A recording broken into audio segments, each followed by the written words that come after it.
Don't check the laws of mirror. Chapter 1: The Physics of Fear.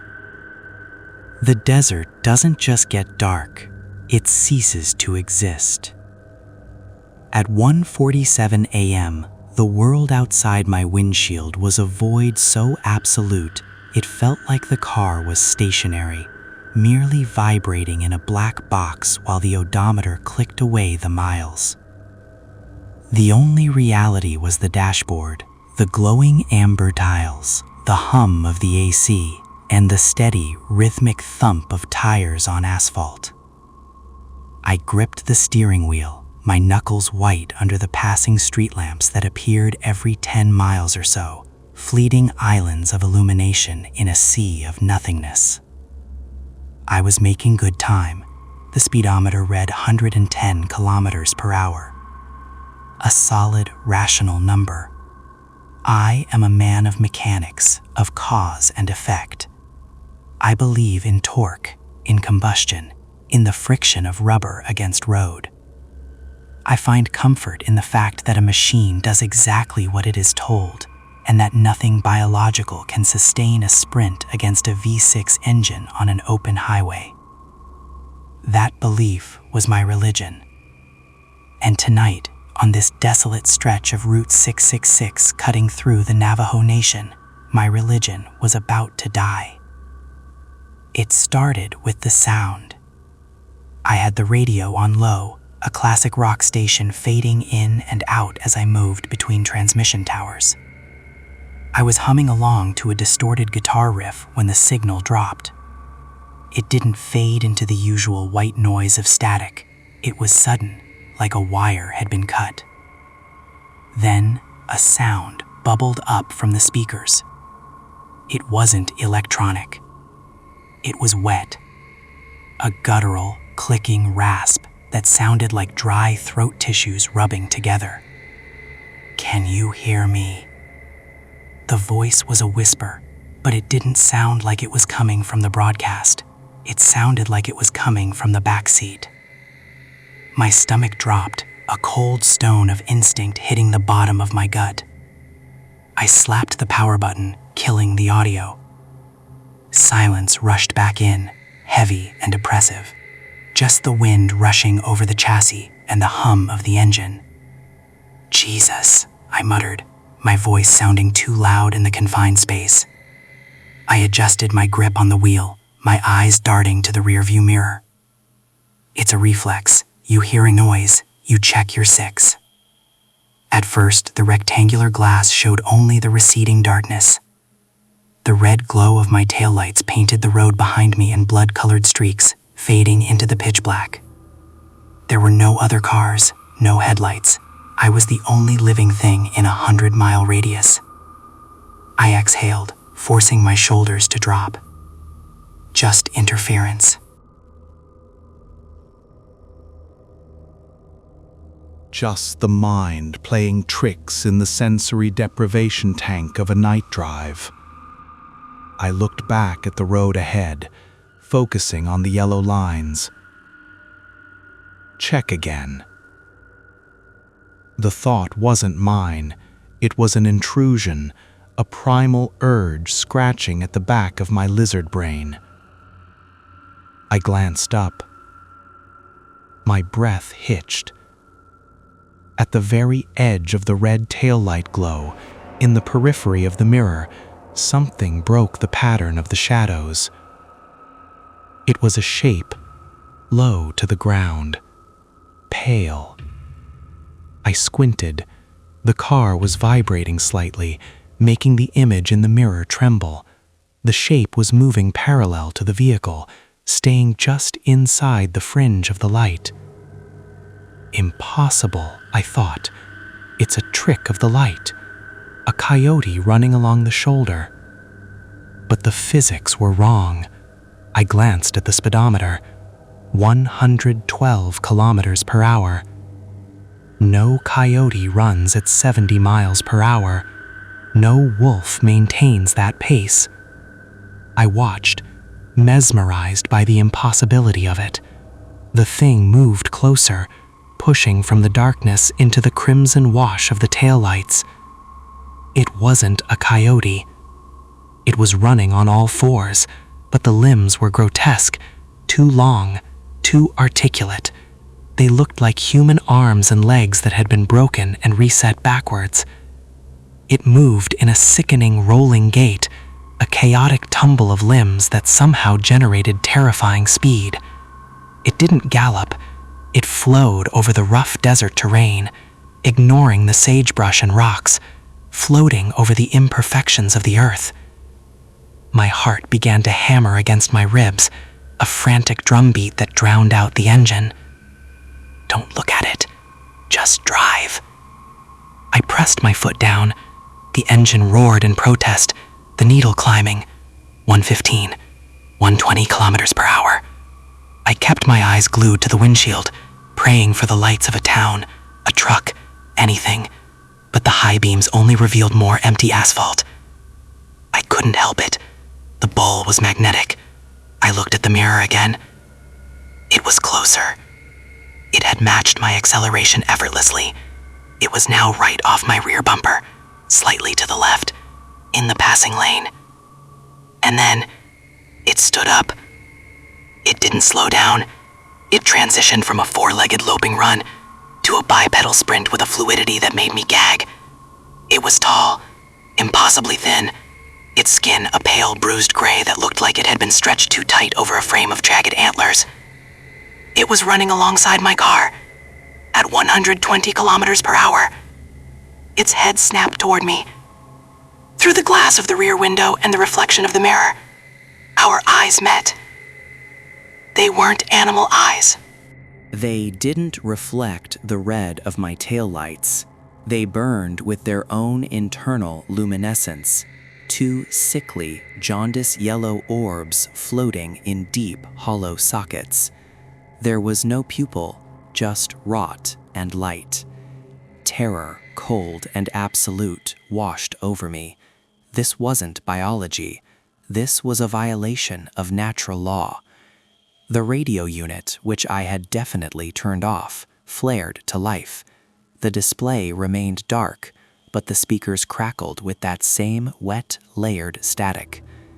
Please stop. The car swerved slightly as my hands spasmed on the wheel. The voice.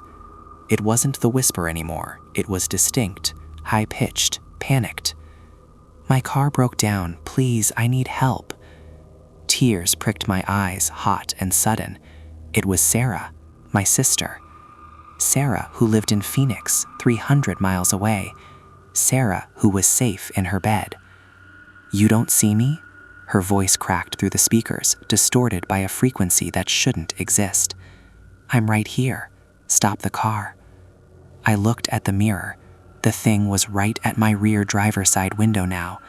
I could see it in my peripheral vision without the mirror, a blur of gray motion just beyond the glass. It tapped on the window. Tack, tack, tack, at 75 miles per hour. You're not real, I screamed, my voice shredding my throat. You're not her. I floored it. The sedan shuddered, the engine whining as I pushed it past 130 kilometers per hour. The wind noise became a shriek. The thing didn't fall back, it merely lengthened its stride. Its limbs flailed in that boneless, broken way, but its head remained perfectly still, locked onto mine. It was mocking me. It wasn't running to catch up, it was running to play. Then the sister's voice in the radio changed. The panic dissolved, replaced by a low, guttural chuckle that vibrated the plastic of the dashboard. Don't be rude, the thing whispered, the sound moving from the speakers to the air directly behind my ear. Look at me. I stared ahead, gripping the wheel until my fingers felt like they would snap. Look at me when I'm talking to you. I checked the mirror. The creature had pulled closer to the glass. Its face was pressing against the wind, inches from my rear window. The muzzle, if that's what it was, began to retract. The long gray jaw shortened. The high alien cheekbones shifted like wet clay. The pale skin flushed with color. I watched in the rearview mirror, paralyzed by the horror of transformation, as the nightmare reshaped itself. It was becoming human. It was becoming me. Chapter 2, Sanctuary of the Fluorescent. The face in the mirror smiled, and my sanity fractured. It wasn't just a resemblance, it was a perfect biological mirror image, down to the small scar on my chin from a childhood bike accident, and the frantic, bloodshot terror widening my own eyes. But the smile was wrong. It was too wide, stretching the skin until it became translucent, revealing too many teeth that looked more like serrated needles than human enamel. "You're tired," the radio crooned. The voice was mine. It was the voice I heard in my head when I read, the voice I heard on old home videos, but it was stripped of empathy, flattened into a predatory monotone. "Let me drive." I screamed, a raw, wordless sound of rejection, and slammed my foot onto the accelerator until it hit the floorboard. The speedometer needle trembled past 140 kilometers per hour. The engine whined in a high-pitched fever pitch, the chassis shaking violently as the tires fought for traction on the uneven desert highway. In the mirror, my doppelganger didn't falter. It laughed, a sound that wasn't broadcast through the speakers, but vibrated directly against the glass of the rear window. Then, with a sudden, jerky movement, it launched itself upward. It disappeared from the rearview mirror. For a heartbeat, there was only the rushing asphalt and the darkness. I had a split second of delirious hope that I had outpaced it, that the laws of physics had finally reasserted their dominance, and the thing had tumbled into the dust behind me. Then the car lurched. It wasn't a sway from the wind, it was a heavy, distinct impact from above. The suspension groaned, compressing under a sudden, massive weight. Thud. My head snapped up toward the ceiling of the car. Thud. Something was crawling on the roof. The metal directly above the driver's seat dented inward with a sickening pop, outlining the pressure of a hand or a paw pressing down. The fabric of the car's interior ceiling stretched taut. I swerved, losing control for a fraction of a second. The car drifted across the double yellow lines, tires screaming as I corrected the steering. The weight on top shifted with the momentum, heavy and wet, sliding with the screech of claws against clear coat paint. "Open the door," the whisper came. It wasn't from the radio this time. It was right beside my ear, separated from me by only a thin sheet of glass and steel. It sounded intimate, almost affectionate. I jammed my elbow down on the lock button, checking it for the 10th time. It was engaged, but the handle on the driver's side door twitched. Just a fraction. Up, then down. "I can help you," the voice mimicked, shifting pitch again. Now it sounded like my father, dead 5 years. "Just let me in, son. It's cold out here." I was hyperventilating, the edges of my vision spotting with gray static. I couldn't stop. If I slowed down, it would smash the window. If I crashed, I was dead. My only option was to keep the machine screaming forward, to turn the car into a missile that the thing couldn't cling to forever. The dent above my head deepened. The metal groaned, a low, tortured sound like a submarine diving too deep. It was looking for a way in. It was testing the structural integrity of the roof. I stared ahead, tears blurring the road, praying to a God I hadn't spoken to since childhood. Please, light, people, anything. And then, a miracle. A faint glow appeared on the horizon, not the cold silver of the moon, but the harsh artificial orange of sodium vapor lamps. A sign. Gas, food, 2 miles. "Hold on," I gasped, the air burning my lungs. "Just hold on." The thing on the roof sensed the destination. The crawling stopped. The weight centered itself directly over me. Suddenly, a violent blow struck the roof, loud as a gunshot. The interior light flickered. Bang! "Let me in." It wasn't whispering anymore. It was shrieking. a multi-tonal cacophony of every voice it had stolen, my sister, my father, myself, layered into a single scream of hunger. Bang! The ceiling fabric tore. A jagged point of metal poked through, inches from my scalp. I saw the turnoff, a gravel patch leading to a solitary, dilapidated gas station, bathed in floodlights. I didn't brake. I wrenched the wheel to the right, hitting the gravel at 60 miles per hour. The car fishtailed wildly, dust exploding around me. I slammed the brakes, the ABS pulsing against my foot like a jackhammer, bringing the sedan to a screeching, sliding halt right next to the pumps. I sat there, gripping the wheel, chest heaving, waiting for the final blow, waiting for the claws to rip the door off its hinges. Silence. The engine idled roughly. The dust settled in the harsh glare of the overhead lights. There was no weight on the roof. The suspension had leveled out. The screaming had stopped. I didn't move for a long time. I watched the rearview mirror. Nothing but the illuminated pumps and the vast encroaching wall of darkness beyond the concrete perimeter. Slowly, shakily, I unbuckled my seatbelt. I looked up. The ceiling liner was ripped, and there was a distinct concave depression in the steel, but the breach hadn't gone all the way through. I opened the door and fell out onto the concrete, my legs refusing to hold me. I scrambled backward, crab-walking away from the car until my back hit the cold metal of an ice machine. You saw it, didn't you? The voice was human, raspy, tired, but undeniably human.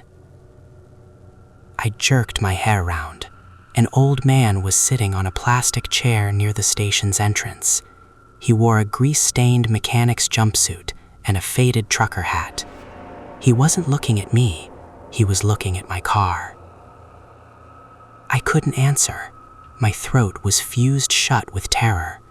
I just nodded, a jerky, spasmodic motion. The old man stood up slowly, his knees popping. He walked over to my car, inspecting the roof. He reached out a weathered hand and traced the dent. He pulled his hand back quickly, wiping his fingers on his jumpsuit as if he touched something acidic. "It won't step into strong light," he said, his voice low. He looked at the floodlights buzzing overhead, moths dancing in their electric halo. They don't like being seen for what they are. They prefer the blur, the corner of the eye. What is it?" I finally managed to choke out. He turned to me, his face lined with the deep crevices of a life lived in the high desert. His eyes were dark and sad. "Some call it skinwalker," he said. "Some call it cryptid. Tourists like you call it a monster." He spat on the ground. "But really, it's a hunter, and it waits for someone to weaken." "Weaken?" I asked, pulling myself up using the ice machine for support. "Panic," he said. "Fear.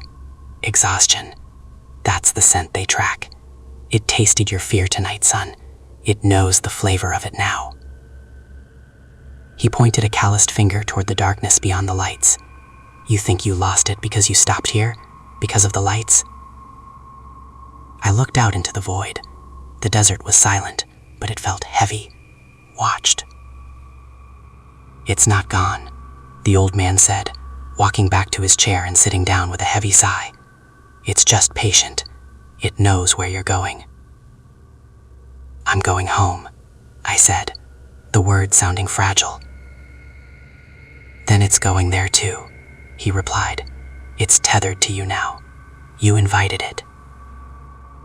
"I didn't invite anything." I snapped, defensive panic rising. "I locked the doors. I drove away." The old man looked at me, a pitying expression on his face. "You looked," he whispered. You looked in the mirror. You acknowledged it. That's the invitation. I spent the next 3 hours sitting under those lights, drinking stale coffee the old man offered, too afraid to get back in the car. But as the eastern sky began to bleed from black to bruised purple, the physics of the world seemed to return. The sun rose. The shadows retreated. I drove the rest of the way home in the daylight. I checked the mirror constantly, but saw only empty road. I arrived at my house at 7 a.m. I parked in the driveway, the suburban quiet feeling alien after the chaos of the night. I walked inside, locked the door, deadbolted it, and collapsed onto my couch. I told myself the old man was crazy. I told myself it was a hallucination brought on by fatigue. I slept, a dreamless, exhausted blackout. I woke up to the sound of darkness. It was night again. The house was silent. Then, from directly above the living room, on the pitched roof of my single-story home, I heard it. Thud, thud, thud. Slow, deliberate, heavy. My phone buzzed on the coffee table. A text message. I picked it up, my hands trembling. It was from my own number. I'm still running beside you. Chapter 3: Stationary Velocity. The phone slipped from my sweaty palm and hit the carpet with a dull thud, but the message burned into my retinas as if the pixels were etched into the glass. I'm still running beside you. It was sent from my own number. I stared at the device, waiting for it to do something else, to ring, to explode, to laugh. It just sat there, the screen dimming to black, reflecting the ceiling fan above me. Thump. Creak. The sound from the roof was heavy. It wasn't the skittering of a squirrel or the light patter of a bird. It was the deliberate, shifting weight of something that exceeded 200 pounds. It moved directly over the living room, causing the drywall tape in the corner to hairline fracture. A fine mist of white dust drifted down in the silence, settling on the coffee table. I wasn't in a car anymore. I wasn't doing 140 kilometers per hour on a highway where the laws of aerodynamics might offer some protection. I was in a suburban ranch house, stationary, grounded. Velocity was 0. So why did I feel like I was crashing? Go away, I screamed at the ceiling. My voice cracked, pathetic and thin, in the empty house. The footsteps stopped. Total silence. The kind of silence that presses against your eardrums.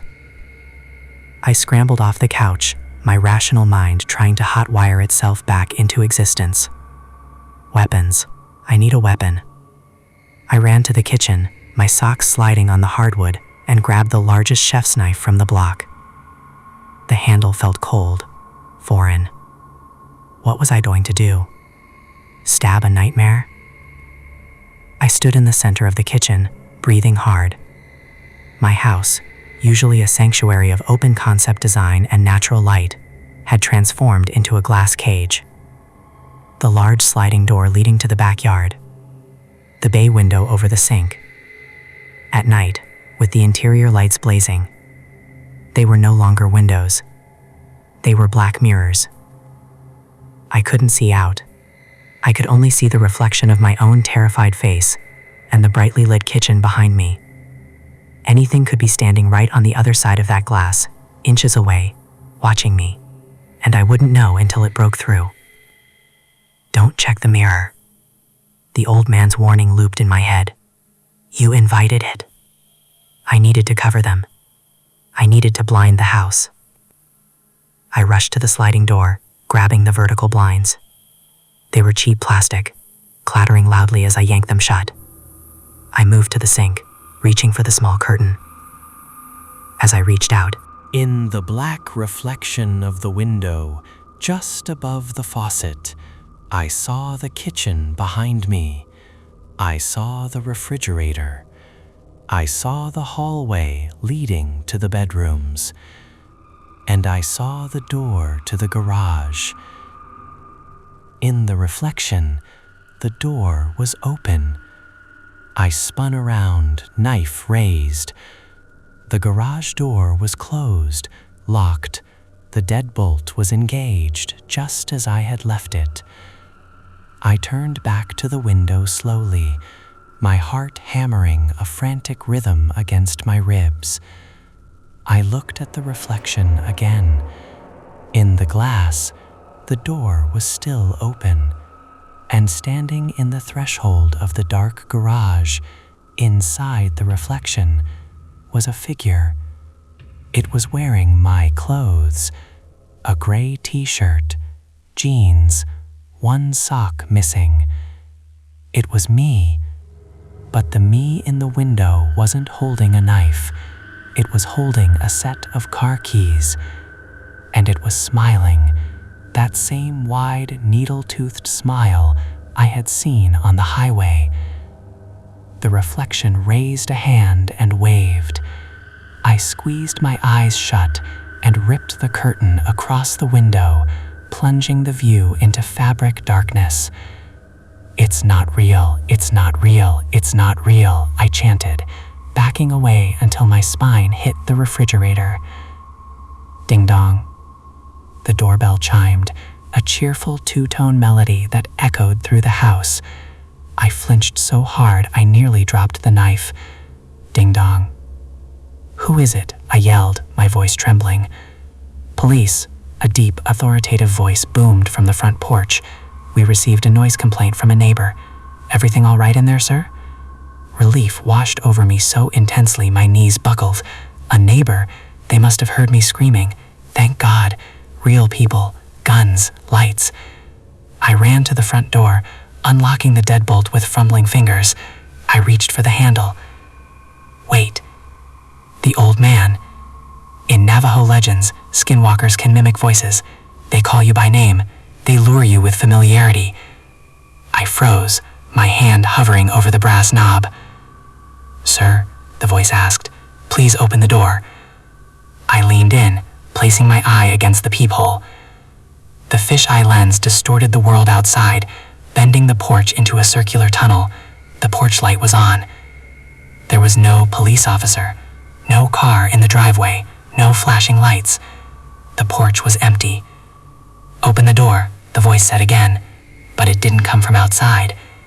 It came from the living room behind me.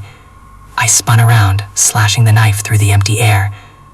Nothing, just the couch, the TV, the dust motes dancing in the light. The voice had sounded like it was right in my ear. Then the lights flickered. Once, twice. Darkness. The power cut out completely. The hum of the refrigerator died. The HVAC system groaned to a halt. The house was plunged into absolute, suffocating blackness.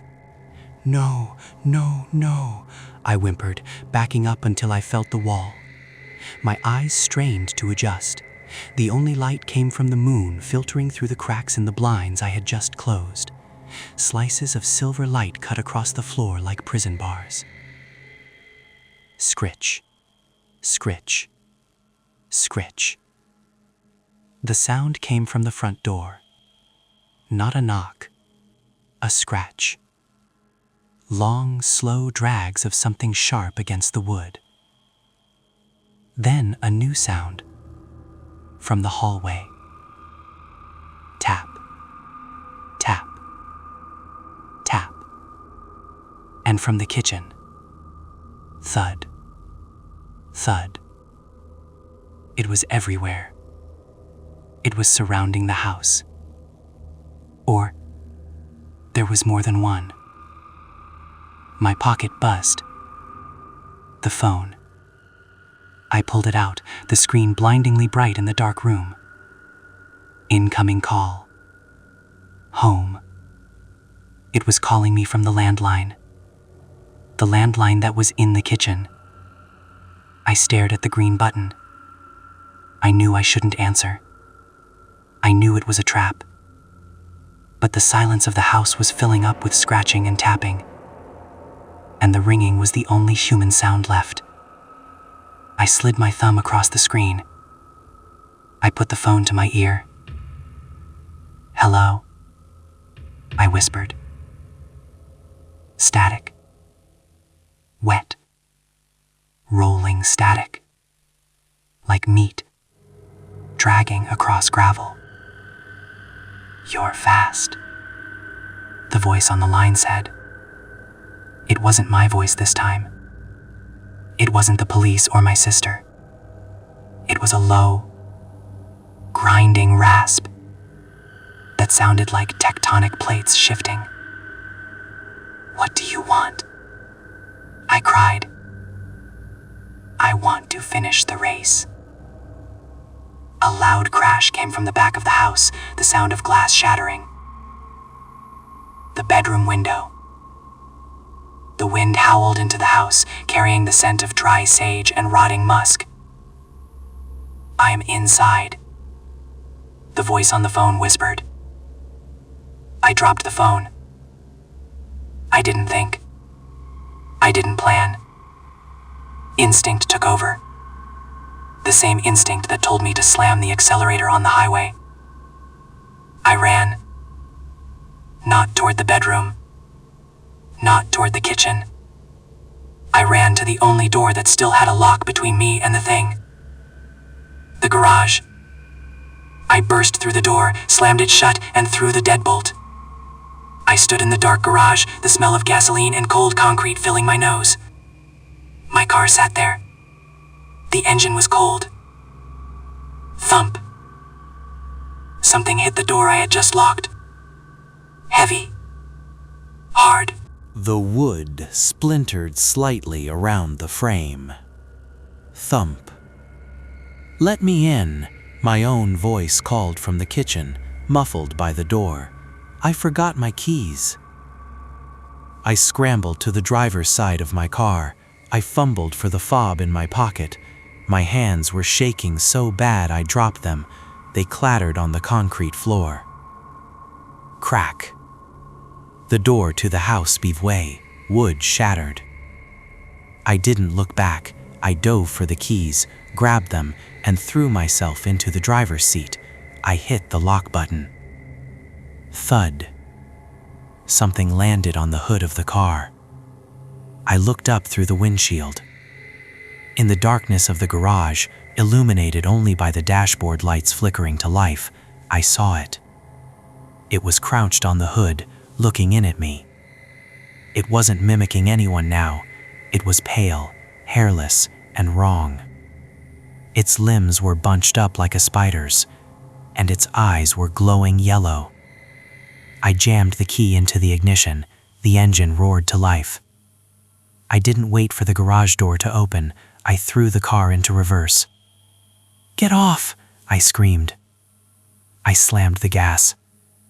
The car shot backward, smashing through the fiberglass garage door with a deafening crash of tearing metal and wood. Debris rained down. The creature on the hood shrieked, a sound that shattered the side mirrors, and was thrown off by the impact, tumbling into the driveway. I spun the wheel, tires screeching on the asphalt, and peeled out of the driveway. I was back on the road. I checked the speedometer. 40 kilometers per hour. 60. 80. I didn't look at the house. I didn't look at the ruin of my garage. I just drove. But as I merged onto the main street, the radio turned on. "Round 2, it whispered. The suburbs were a blur of manicured lawns and sleeping houses, flashing by in a strobe light sequence of street lamps. My car, a battered vessel of steel and safety glass, roared through the residential 25-mile-per-hour zone at 60. The hood was crumpled where the creature had landed, a jagged valley of metal that obstructed the lower half of my view. The driver's side mirror was gone, sheared off by the garage frame, leaving only a dangling bundle of colorful wires sparking against the door panel.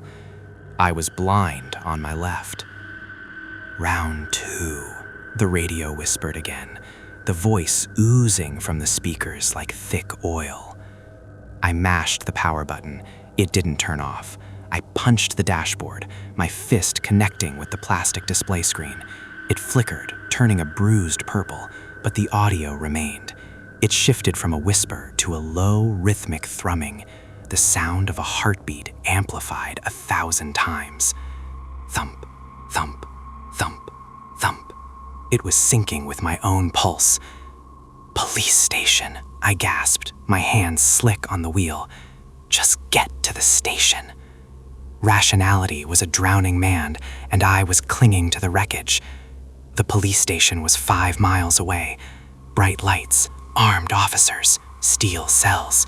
If I could just crash into their parking lot, if I could just scream loud enough, maybe the nightmare would retreat into the folklore it crawled out of. I took a sharp right onto Elm Street, the tires squealing. The car fishtailed, heavy and sluggish. The suspension was shot from the impact on the highway earlier, and the alignment was pulling hard to the right, fighting me for control. I glanced at the rearview mirror. Empty, just the receding tunnel of streetlights. "Don't look. Stop looking." I reached up and yanked the mirror down, twisting it until it faced the floor mats. I couldn't handle the anticipation. If I was going to die, I didn't want to see it coming from behind. The GPS navigation screen, which had been black since I started the car, suddenly flared to life. The brightness was blinding in the dark cabin. Destination set. "No," I muttered. "Cancel." I stabbed at the touchscreen. It didn't respond. The map zoomed out, showing my location, a blue arrow moving frantically through the grid of the city. Calculating route. I didn't set a destination, I screamed at the dashboard. The synthetic voice of the GPS filled the car. It wasn't the standard female alto. Turn around where possible. I ignored it, speeding through a stop sign. A sedan honked at me from the cross street, a long, angry blare that sounded like the most beautiful thing in the world. A witness. I looked back, hoping the other driver would follow, maybe call the cops on the maniac blowing stop signs. But as I looked over my shoulder, the streetlights behind me began to die.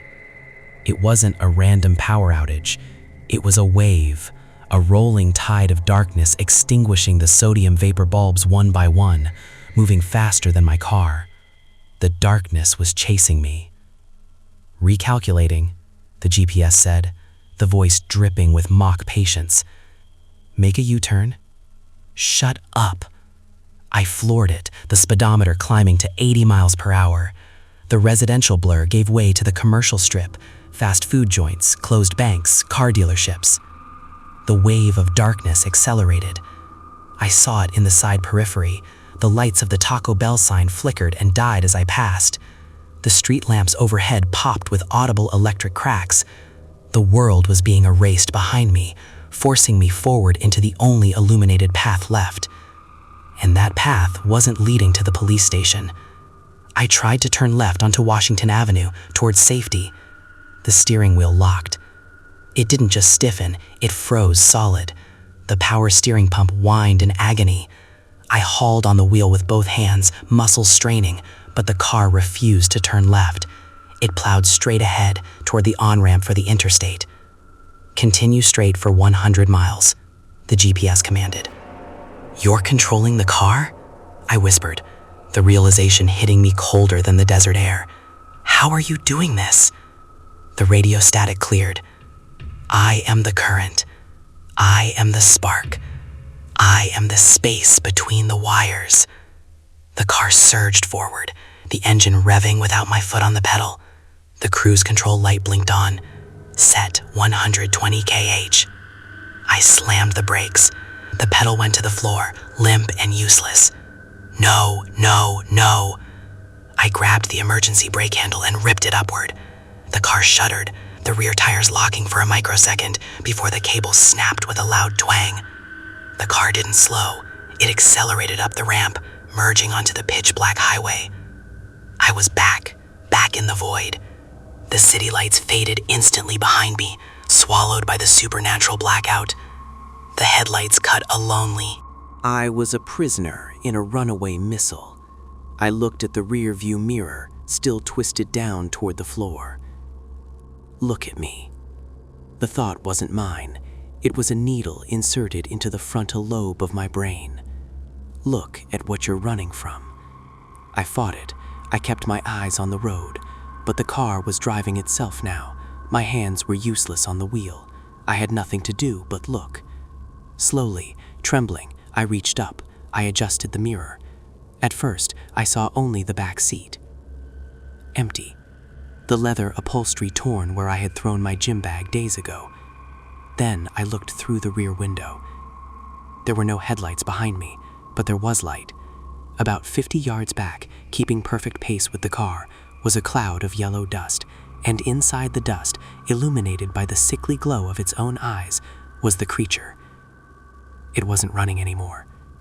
It was on a motorcycle. My brain refused to process it. It was absurd. It was comical. It was terrifying. It wasn't a real motorcycle. It was a construct of bone and sinew that resembled a bike. The wheels were curled, spinning rib cages.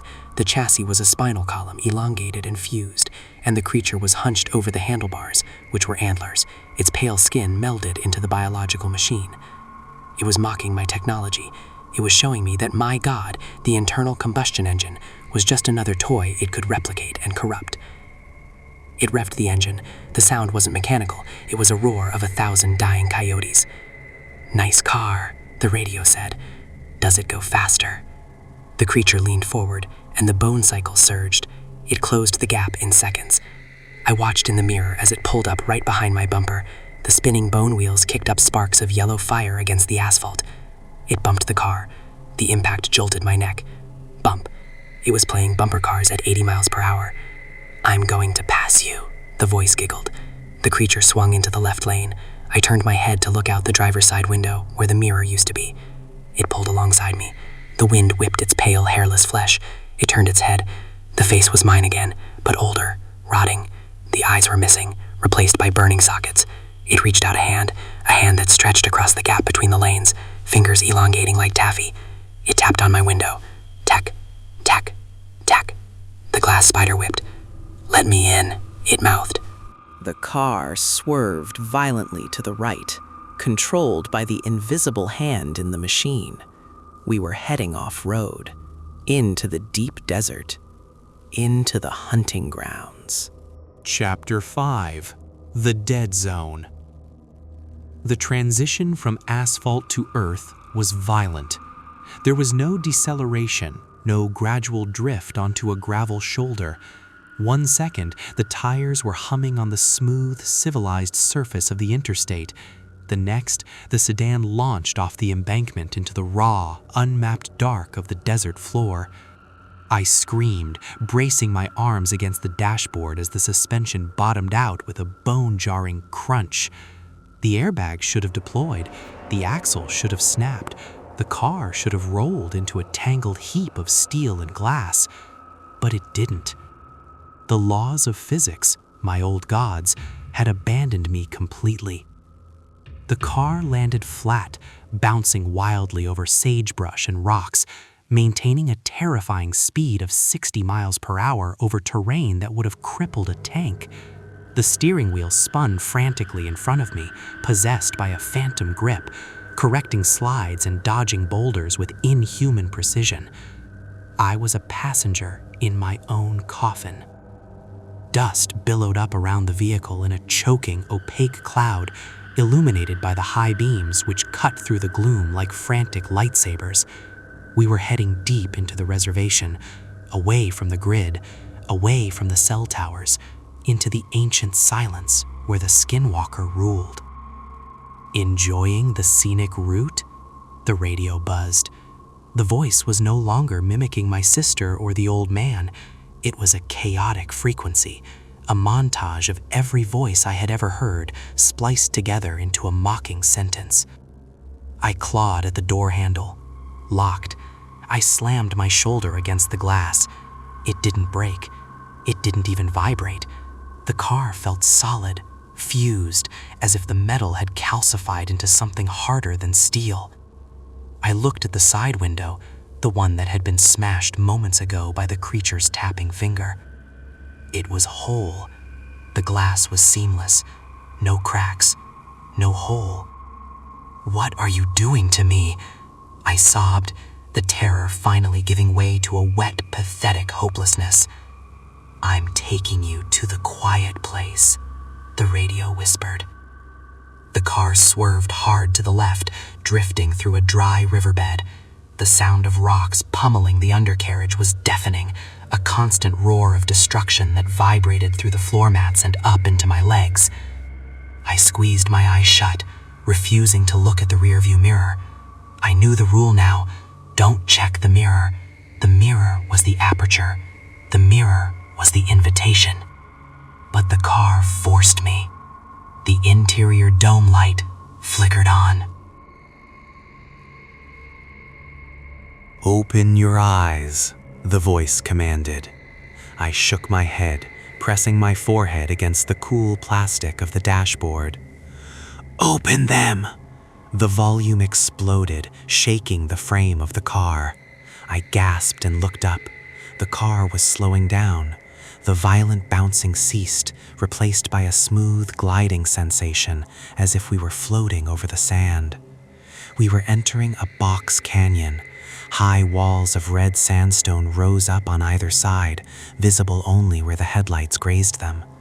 The car rolled to a gentle stop in the center of the natural cul-de-sac. The engine died. The silence that followed was heavy, pressing against my ears like deep water. The dust settled slowly around the car, burying me in a gray tomb. I sat frozen, gripping the useless steering wheel. "Don't look in the mirror. Don't look in the mirror." I stared straight ahead at the sandstone wall illuminated by the headlights. Shadows danced on the rock face, long, distorted shapes that looked like dancing men with antlers. Then I heard it. Breathing. Not from the radio, not from outside. From the back seat. It was a wet, rattling breath, the sound of fluid in the lungs. Ha, ha, ha, ha, click. Ha, ha, ha, click. My skin crawled, every hair on my body standing rigid. The air in the car grew frigid, a sudden drop in temperature that fogged the windows instantly. I could feel the presence behind me, the heat of a body, the smell of copper and old musk, like a wet dog that had been rolling in blood. I didn't want to look. I would have given anything not to look. But the rearview mirror was angled perfectly, and in the corner of my eye, I saw movement in the glass. It wasn't the creature. It was my sister. In the reflection, she was sitting in the middle of the back seat. She looked exactly as she had the last time I saw her, wearing a blue sweater, her hair pulled back. She was crying. "Why won't you help me?" the reflection of my sister whispered. Her lips didn't move in the mirror, but I heard the voice clearly in the cabin. "Sarah," I choked out.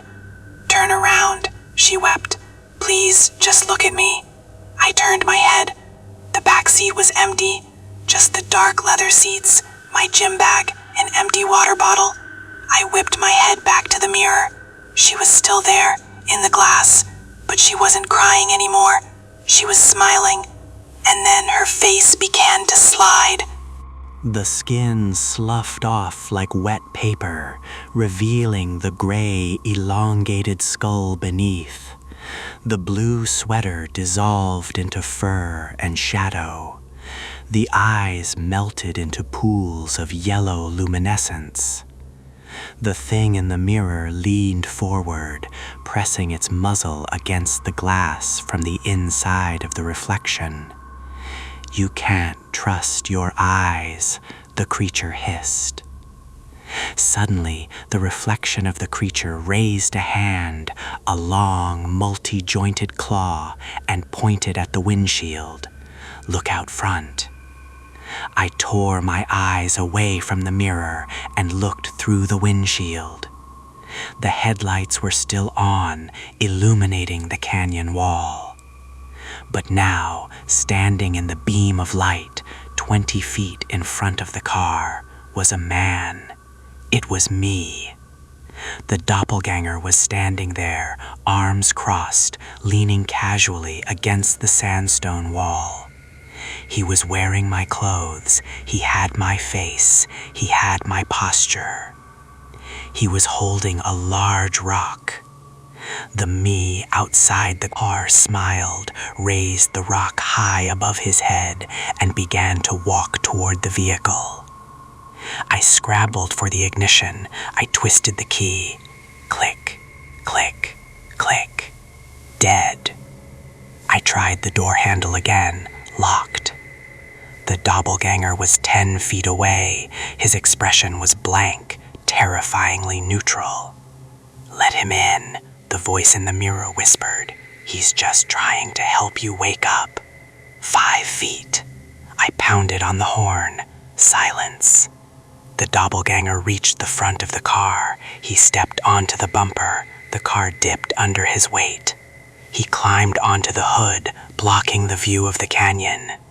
He crouched down, pressing his face against the windshield, inches from mine. His eyes were human, blue like mine, but there was no life behind them, just a mimicry of biology. He raised the rock. "Don't check the rear view mirror," the doppelganger mouthed through the glass. Smash. The windshield shattered. Safety glass exploded inward, showering me in diamond-like fragments. I threw my arms up to protect my face, screaming as the cold desert air rushed into the cabin. The doppelganger didn't climb in. He just reached through the hole in the glass, unlocked the driver's side door, and opened it. He stepped back off the hood, gesturing for me to get out with a polite, mocking bow. I sat there, shaking, bleeding from small cuts on my hands and face.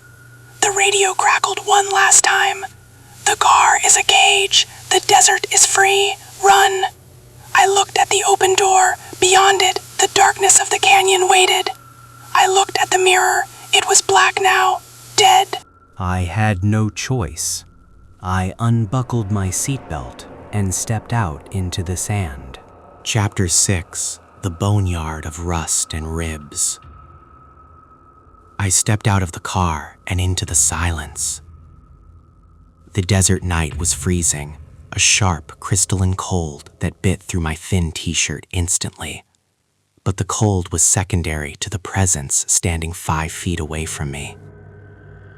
The doppelganger, the thing wearing my face like a mask, didn't lunge, it didn't scream. It simply stood by the hood of my ruined sedan, hands in its pockets, watching me with a serene, terrifying patience. The moonlight caught the edges of its features, highlighting the curve of a jawline I shaved every morning, the slope of a nose I had broken in high school. It was perfect. It was me. Except for the stillness. Humans are never truly still. We shift, we breathe, we twitch. This thing was a statue of meat and bone, anchored to the sand. "Run," it said. The voice didn't come from its mouth. Its lips remained sealed in that polite, tight smile. The sound seemed to originate from the air around us, a ventriloquist act performed by the wind itself. "What are you?" I whispered, my voice trembling so violently the words were barely audible. The doppelganger tilted its head, my head, to the left. A sickening crack echoed like dry wood snapping. The angle was too sharp.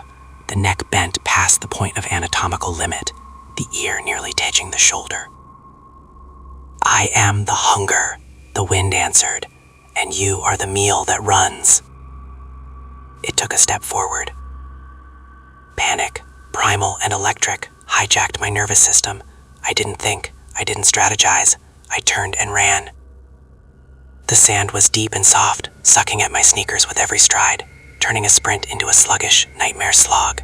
My lungs burned in the dry air. I scrambled up the slight incline of the dry riverbed, my hands clawing at sagebrush and sharp rocks, tearing my skin. Behind me, I heard nothing, no footsteps, no heavy breathing. That was worse. If I could hear it, I could gauge the distance. Silence meant it could be miles away, or it could be right behind my ear, hovering just out of sight. I ran until my legs felt like lead, until the metallic taste of blood filled my mouth. The canyon walls loomed high on either side, jagged black teeth against the star-strewn sky. I was a rat in a maze, and the maze was closing in. I rounded a bend in the canyon, braying for an exit, a road, a ranger station. Instead, I found the graveyard. It wasn't a cemetery for people, it was a cemetery for machines.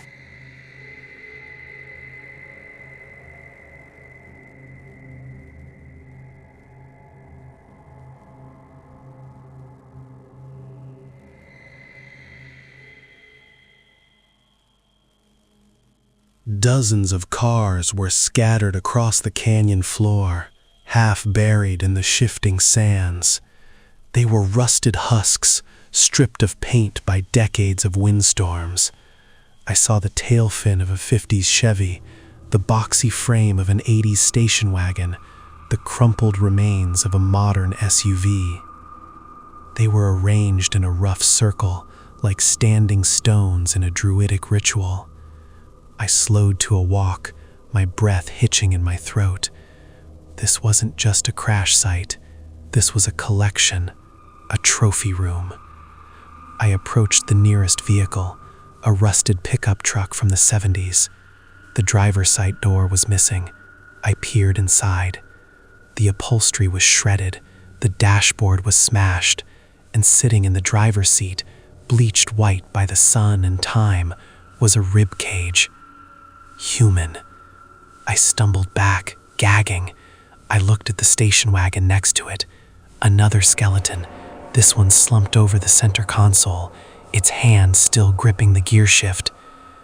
"They all ran," a voice whispered. I spun around. The canyon was empty. The shadows of the rusted cars stretched long and distorted across the sand. "They all thought they were fast," the voice continued. It was coming from the truck I had just looked into. I backed away, my heels catching on a buried tire. I fell hard, the sand knocking the wind out of me. I scrambled backward on my elbows, kicking up dust. From the darkness of the truck's cab, movement coalesced. It wasn't the doppelganger this time. It was the driver, or rather, what was left of him. The skeleton in the seat didn't move, but the shadow around it did. A figure formed from the darkness, wearing a spectral flannel shirt and a trucker hat.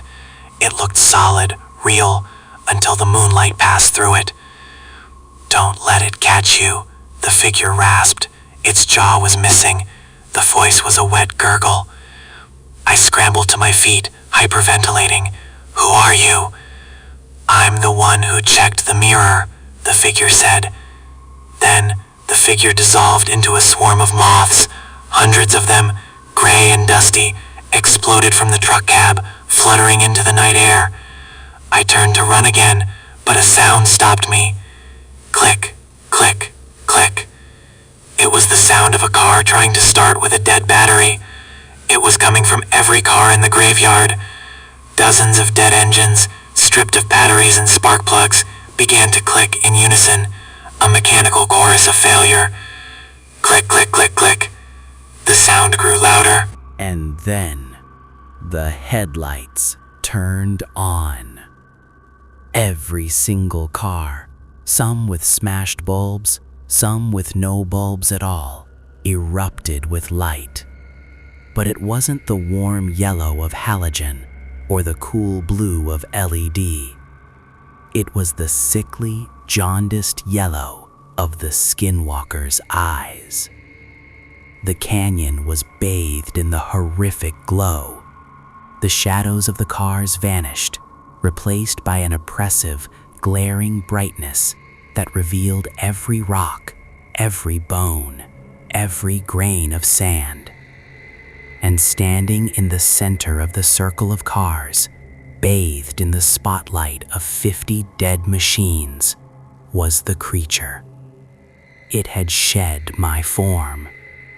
It stood on 2 legs, but its posture was wrong, hunched forward, its spine curved like a question mark. It was 7 feet tall, hairless, its skin the color of a bruise. Its arms hung down past its knees, ending in fingers that were too long, too many joints. Its head was a nightmare of biology, a vaguely human skull, elongated and flattened, with the jaw unhinged to reveal rows of needle teeth. But the worst part was the eyes. They were wide, unblinking, and burning with a terrifying intelligence. It raised one long gray finger and pointed at me. The clicking stopped instantly. Round 3, it hissed. The cars began to honk. A cacophony of horns, air horns, deeper blasts, high-pitched beeps blared at once. The noise was physical, a wall of sound that vibrated in my chest and threatened to rupture my eardrums. I covered my ears and screamed, but I couldn't hear myself. The creature began to walk toward me. It didn't rush. It moved with a fluid, rolling gait, its limbs swinging loosely. It was savoring the terror. It was feeding on the noise and the light and my absolute helplessness. I looked for a weapon, a rock, a pipe, anything. My eyes landed on the trunk of the 80s station wagon. It was popped open slightly. Inside, I saw the glint of metal, a tire iron. I lunged for it. The creature let out a laugh that cut through the blaring horns. I grabbed the tire iron. It was heavy, rusted, gold. It felt real. It felt like physics. I spun around, raising the iron, ready to swing, ready to die fighting. The creature stopped 10 feet away. It looked at the tire iron, then up in my face. It smiled. "Good," it whispered, its voice overriding the horns. Then the lights cut out. Instant, absolute blackness. The horns died. The silence rushed back in like a thunderclap. I stood there, blind, swinging the tire iron into the dark. "Come on," I screamed into the void. "Come and get me." Whoosh! Air displaced directly behind me. I spun and swung the iron with all my strength. It connected. Crack. It wasn't the wet thud of hitting flesh. It was the hard, vibrating shock of hitting solid rock. The impact jarred my arm up to the shoulder. I dropped the iron, crying out in pain. I fumbled in my pocket for my phone, desperate for light. I pulled it out and tapped the flashlight app. The beam cut through the dust. I was standing in front of a solid sandstone wall. There was no creature, no graveyard of cars, no skeletons. I was alone in a narrow slot canyon. I spun around, sweeping the light back and forth. Just sand and rock.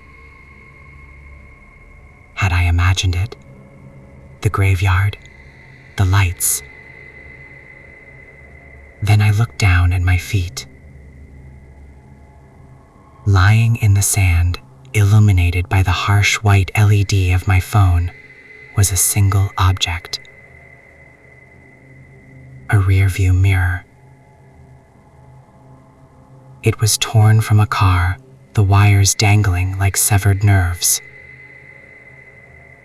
I bent down to look at it. In the reflection of the glass, I saw my own face, pale, terrified. And behind me, in the mirror, looking over my shoulder, was the face of the creature. It put a finger to its lips. Shh. I didn't turn around. I dropped the phone and ran.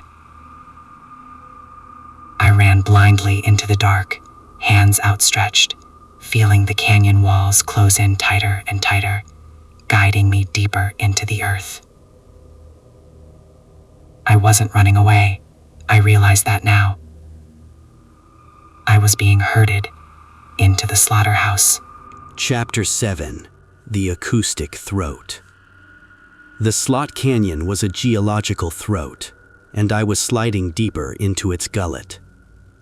The sandstone walls, smooth and cold as marble, pressed in on either side.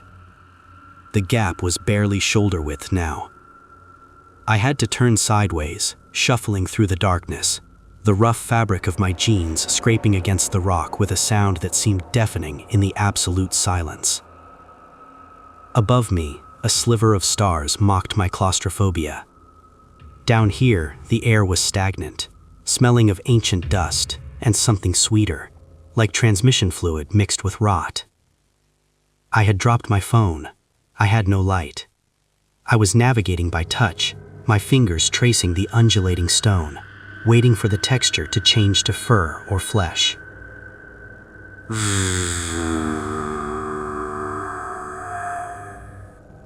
The sound vibrated through the rock wall against my cheek.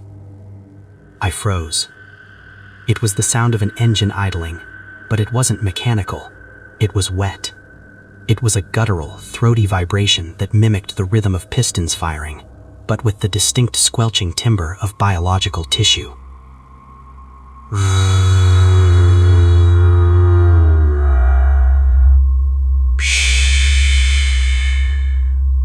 Air brakes, mimicked by a larynx the size of a trash can. "Stop it," I whispered, squeezing my eyes shut. "Please, just stop." The echo of my whisper didn't fade. It traveled up the canyon walls, bouncing back and forth, amplifying instead of dissipating. "Stop it! Stop it! Stop it!" the canyon repeated. Then, a new voice joined the chorus. "Check the oil," my father's voice said from the darkness ahead. "Always check the oil, son." I dry heaved, stumbling forward. "Dad!" "You're running low," the voice chuckled. It shifted, dropping an octave into a demonic baritone. "You're running on fumes." I pushed harder, scraping my chest against the stone. The panic was a physical weight, pressing on my diaphragm. I needed space. I needed to breathe. Suddenly, the walls fell away. I stumbled out of the fissure into a wider chamber, a natural amphitheater carved by millennia of flash floods. The moonlight poured in here, illuminating a scene that made my knees buckle. It was a nest, but it wasn't made of twigs or mud. Piled in the center of the sandy floor was a grotesque sculpture of metal and bone. Twisted bumpers, shattered windshields, and crumpled hoods were woven together with dried sinew and long, pale femur bones. It looked like a bird's nest, but industrial and horrific. And glittering in the moonlight, embedded in the center of the structure, were hundreds of rearview mirrors.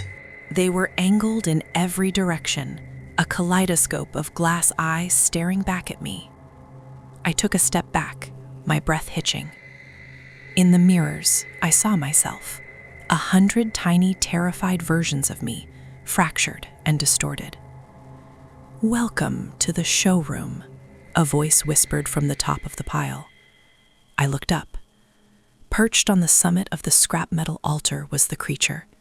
It was crouching on all fours, its long gray limbs gripping a rusted axle like a perch. Its head was cocked to the side, the yellow eyes burning with a predatory amusement. It wasn't just watching me, it was admiring its collection. "What do you want?" I screamed, the sound tearing at my throat. "Why me?" The creature hopped down. It moved with the impossible lightness of a spider, landing silently on the sand despite its size. It stood up, towering over me, blocking the exit. Its face shifted, the muzzle retracted, the skin smoothed. It became the old man from the gas station.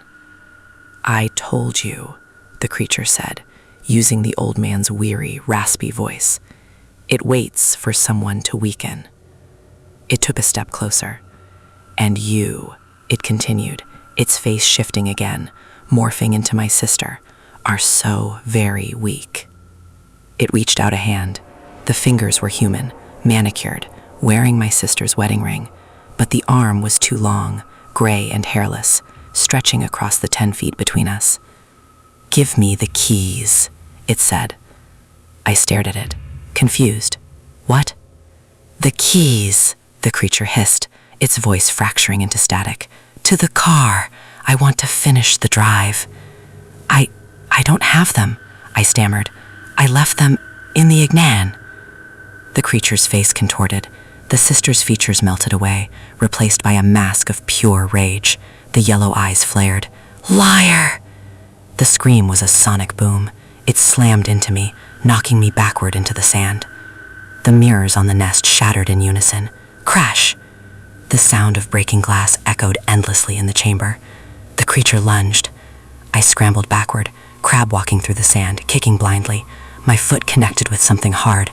A piece of driftwood? A bone? I grabbed it. It was a rusted camshaft, heavy and jagged. The creature was on me. It didn't bite. It didn't claw. It grabbed my shoulders with hands that felt like freezing iron clamps. It lifted me off the ground as if I weighed nothing. It brought its face close to mine. I could smell its breath, a foul mixture of gasoline and rotting meat. "Look," it whispered. It forced my head to the side, toward one of the few remaining unbroken mirrors on the pile. "Look at what you are."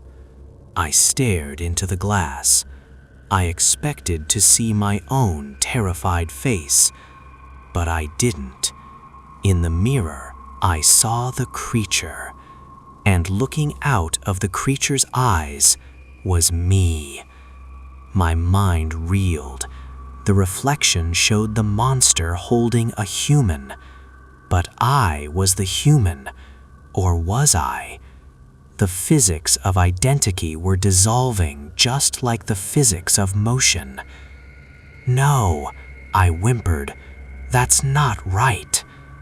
"Exchange," the creature whispered. "Trade in value." It opened its mouth, its jaw unhinged, revealing a throat that wasn't flesh, but a dark, swirling vortex of static and noise. I swung the camshaft. It was a desperate, flailing strike. The heavy metal bar connected with the side of the creature's head.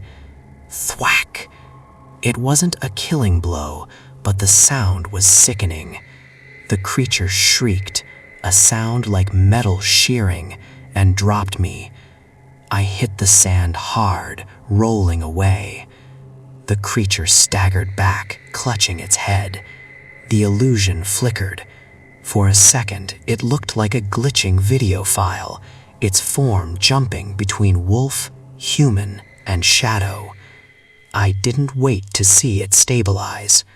I saw a dark opening on the far side of the chamber, a small cave entrance half hidden by the nest. I scrambled toward it on hands and knees, adrenaline fueling my movements. "You can't run from yourself," the creature roared behind me. The voice was mine. It was screaming with my own throat. I dove into the cave. It wasn't a cave. It was a tunnel. The floor was smooth concrete. The walls were tiled. I stopped, gasping for air, my brain trying to process the impossible geometry. I was in a maintenance tunnel. Fluorescent lights buzzed overhead, flickering with a dying hum. I looked back. The desert chamber was gone. The nest was gone. The opening I had crawled through was now a heavy steel door, rusted shut. I stood up, swaying. I was somewhere else, somewhere under the desert. And then, from the far end of the long tiled corridor, I heard it. Thump, thump, thump, thump. Footsteps. But they weren't running, they were walking. And they were wearing high heels. Click, clack, click, clack. Sarah, I whispered, the name escaping my lips before I could stop it. At the end of the hall, under a flickering light, a figure turned the corner. It was my sister. She was holding a set of car keys. She smiled, waved, and pointed to a door on her left. Above the door was a glowing red sign, Exit. But as she pointed, her arm kept stretching. It elongated, the joints popping, until her finger touched the door handle from 20 feet away. She opened the door. Beyond it was not the outside world. Beyond it was the interior of my car. The dashboard lights were on. The engine was running. And in the driver's seat, looking back at me through the rear view mirror, was the creature. "Hop in," the creature said through the tunnel's PA system. "We have miles to go." Chapter 8. The Passenger Seat. The hallway didn't end, it dissolved. As I stood paralyzed before the open door, the tiled walls of the maintenance tunnel began to rot. The fluorescent lights overhead buzzed and popped, showering sparks that turned into dead moths before they hit the ground. The floor fell away into an abyss of static, leaving only the door frame and the vehicle beyond it as the singular, terrifying reality. I didn't step through the door swallowed me. Gravity shifted 90 degrees. I fell sideways, tumbling out of the abstract void and landing hard against the upholstery of the passenger seat. Slam! The door swung shut with a finality that vibrated through my teeth. The lock engaged. Click. I scrambled upright, my hands clawing at the door handle. It was fused to the panel, a solid piece of molded plastic with no mechanism. I pounded on the window. It wasn't glass anymore. It was a thick, semi-transparent membrane, warm to the touch, pulsing with a faint, rhythmic beat. "Buckle up," a voice said from the driver's seat. "Safety first." I turned slowly, my neck stiff with the anticipation of violence. The driver was me. It wasn't the distorted, glitching mimic from the desert. This version was pristine. It wore my favorite flannel shirt, the one I had left in the laundry hamper 3 days ago. Its hair was combed. Its hands, resting casually on the steering wheel at 10 and 2, were free of the scratches and dirt that covered my own. It was the version of me that existed in profile pictures and job interviews, the sanitized, perfect mask. "Let me out," I croaked. The air in the car smelled of new leather and old blood. The driver smiled. It didn't look at me. It kept its eyes on the road ahead. "We're making good time," it said, its voice smooth, lacking the guttural distortion of the radio. I looked out the windshield. There was no road. We were hurtling through a tunnel of gray mist, streaked with lines of light that looked like long exposure photographs. The speedometer needle was buried past 160 kilometers per hour, resting on the plastic peg, but there was no vibration. The car felt like it was floating in a vacuum. "Where are we going?" I asked, shrinking back against the door as the driver reached for the gear shift. "We aren't going anywhere," the driver said softly. "I am going. You are arriving." It shifted gears. The car lurched, but not with mechanical torque. "I don't understand," I whispered. The driver finally turned to look at me. Its eyes were blue, identical to mine, but the pupils were rectangular, like a goat's, like a devil's.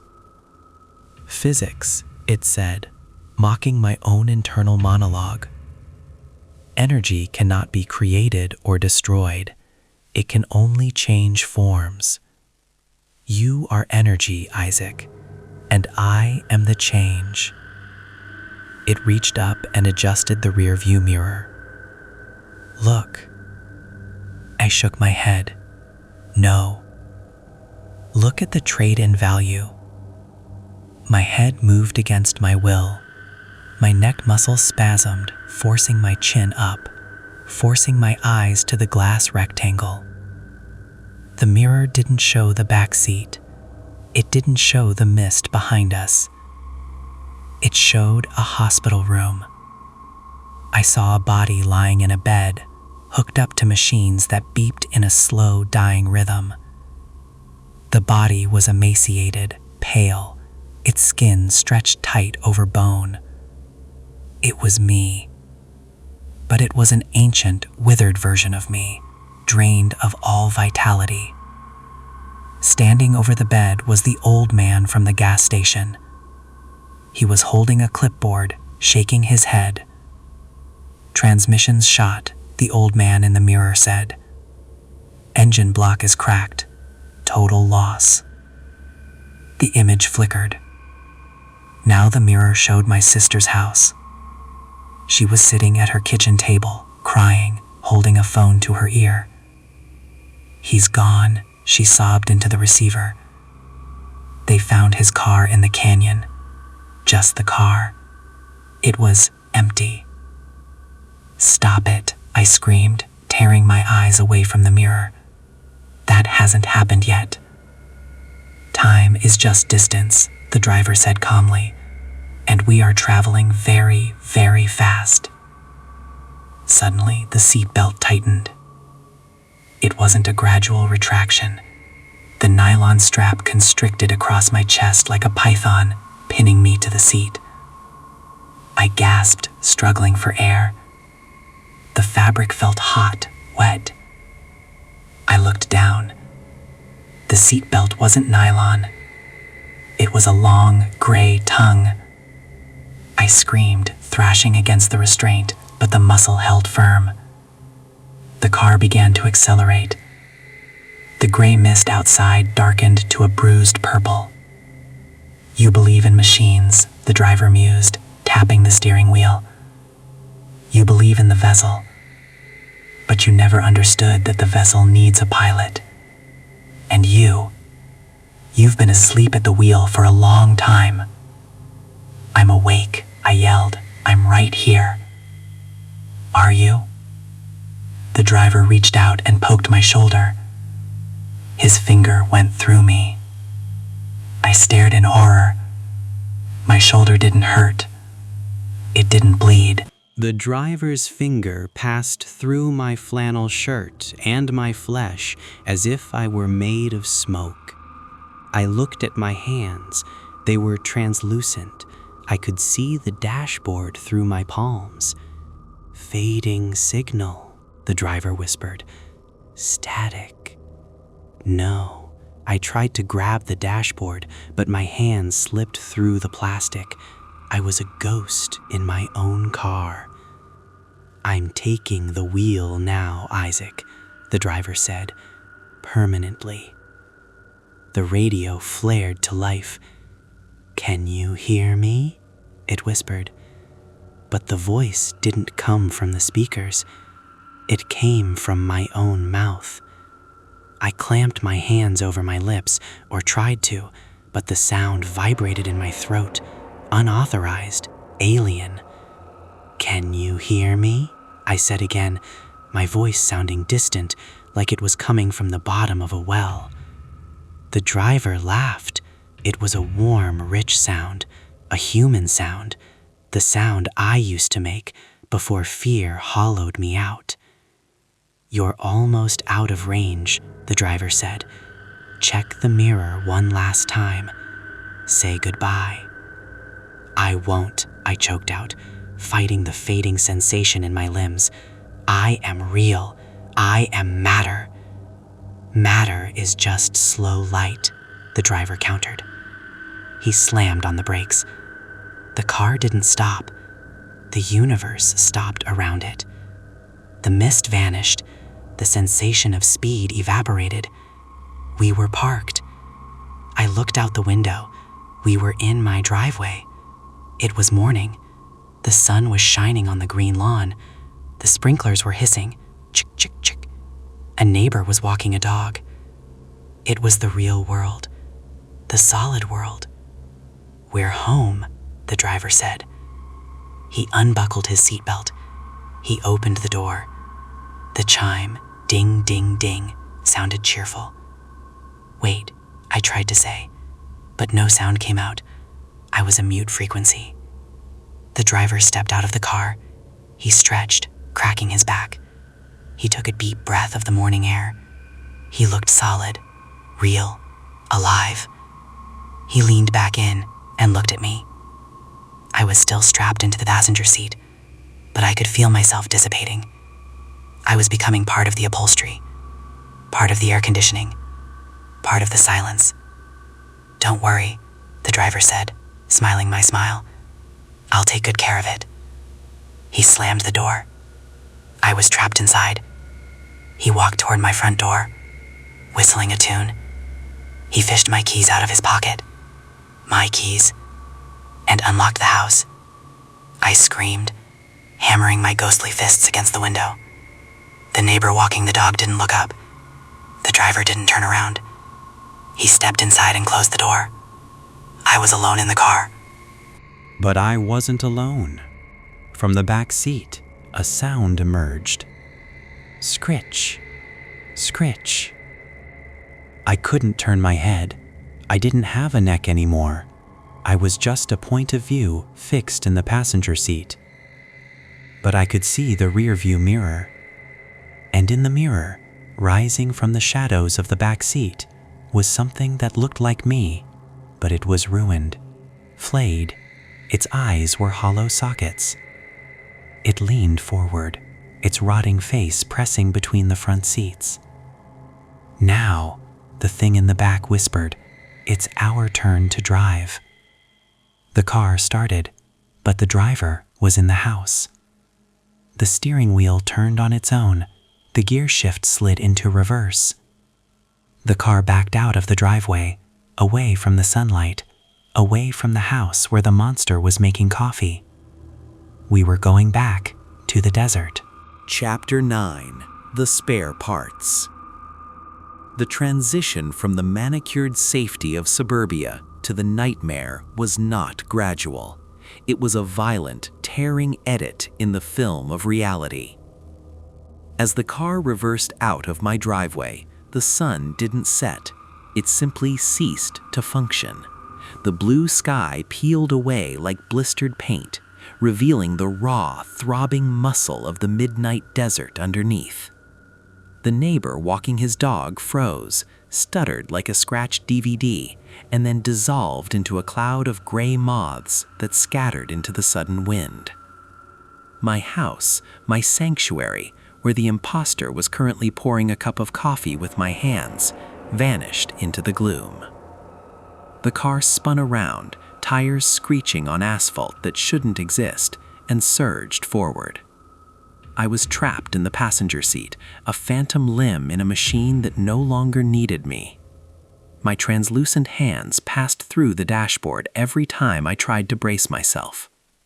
I was weightless, voiceless, a consciousness tethered to the bucket seat by a seatbelt made of cold, dead air. From the back seat, the rotting thing leaned forward. "Don't cry," it rasped. Its voice was a dry rattle, like stones shaken in a can. "It wastes moisture." I tried to turn my head, but my neck was stiff, locked in a forward gaze. I could only see the rotting thing through the rearview mirror.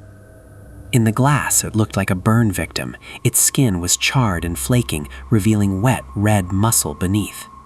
One eye was gone. The other was a milky, blind orb. "Who are you?" I tried to scream, but the sound that came out was nothing but static hiss from the car's speakers. The rotting thing smiled, its lips cracking and bleeding. "I'm the trade-in," it whispered, "just like you." The car accelerated, 100 kilometers per hour, 120 kilometers per hour. We were back on the highway, the same stretch of desolate road where I had first heard the whisper. The headlights cut through the darkness, illuminating nothing but infinite sand and the occasional skeletal cactus. "He wears the suit well," the rotting thing mused, looking at the empty driver's seat. The steering wheel turned autonomously, guiding us deeper into the void. I was a little too tall. The joints didn't fit right. The realization hit me with the force of a physical blow. This thing, this ruined, discarded husk, was the previous owner of the life the skinwalker had just stolen. It was the last man who had checked the rearview mirror. "Where are we going?" I broadcasted through the radio. The rotting thing laughed, a wet, hacking sound. "We aren't going anywhere. We are the battery. We are the fuel that keeps the engine running while he enjoys the ride." The dashboard lights flickered. The digital clock, which had been stuck at 1:47 a.m., began to cycle backward. 1:46, 1:45, 1:44. Memories began to flood the cabin, not as thoughts, but as sounds. I heard my mother singing a lullaby. I heard the sound of rain on the roof of my first apartment. I heard the laugh of a girl I dated in college. But as each sound played through the speakers, it distorted. The lullaby slowed down until it was a demonic groan. The rain turned into the sound of shattering glass. The laughter became a scream. "He's deleting them," the rotting thing said softly, "making space on the hard drive. He needs the memory for new things. The taste of your coffee, the feel of your sheets, the sound of your name." "No," I shouted, the static on the radio spiking in volume. "Those are mine." "Not anymore," the thing replied. "You checked the mirror. You acknowledged the reflection. You gave him the permission to enter. Now you are just the echo." The car swerved violently, leaving the phantom highway and plunging into the dunes. We were heading toward the box canyon again, toward the boneyard. As we drove, I looked down at my hands. They were fading. The translucency was turning into transparency. I was becoming less than a ghost. I was becoming a memory. But as I faded, the rotting thing in the back seemed to gain substance. Its charred skin began to knit together. Its milky eye cleared, turning a bright, hungry yellow. "It's a cycle," the thing explained, seeing my confusion in the mirror. I was the passenger. Now I become the backseat driver. And you, it pointed a bony finger at the rearview mirror, you become the roadkill. The car slammed to a halt. We were in the center of the car graveyard. The circle of rusting machines loomed around us, their dead headlights dark. The doors locked. Click. The rotting thing unbuckled its seatbelt. It moved with a terrifying, jerky vitality now. It climbed over the center console and sat in the driver's seat, the seat that was empty a moment ago. It gripped the wheel with hands that were healing, growing pale gray skin over the burns. It looked at me. Its face was still a ruin, but the eyes were unmistakably the skinwalker's yellow. "Get out," it said. The passenger door popped open. I didn't want to move. I wanted to stay in the car, even as a ghost. The car was the last tether to the world of physics. Outside was the chaos. But the car rejected me. The seat pushed forward. The seatbelt unspooled and lashed out like a whip, striking me. I tumbled out of the car, hitting the sand. I expected to float, to pass through the ground. But I hit hard. I felt the grit of the sand. I felt the cold bite of the wind. I looked at my hands. They weren't translucent anymore. They were gray. They were elongated. My fingernails were turning into claws. I gasped, reaching up to touch my face. My jaw felt wrong, too long, unhinged. My nose was flattening. I scrambled to my feet, panic surging through my new alien veins. The car, my car, sat idling in front of me. The rotting thing was behind the wheel. It revved the engine. It wasn't a car anymore. It was a mirror, a perfect polished surface reflecting the monster standing in the sand. Me. I was the monster. I looked at the rearview mirror of the car. In the small rectangle of glass, I saw a reflection, but it wasn't the desert, it wasn't the boneyard. It was the interior of my house. I saw the me that had stolen my life. He was sitting on the couch, watching TV. He looked happy. He looked full. He looked up, staring directly into the camera, directly at me through the dimensional link of the mirror. He winked. Then he reached out and flipped the rearview mirror up, severing the connection. The image vanished. I was left standing in the dark, in a body that wasn't mine, with a hunger that wasn't mine.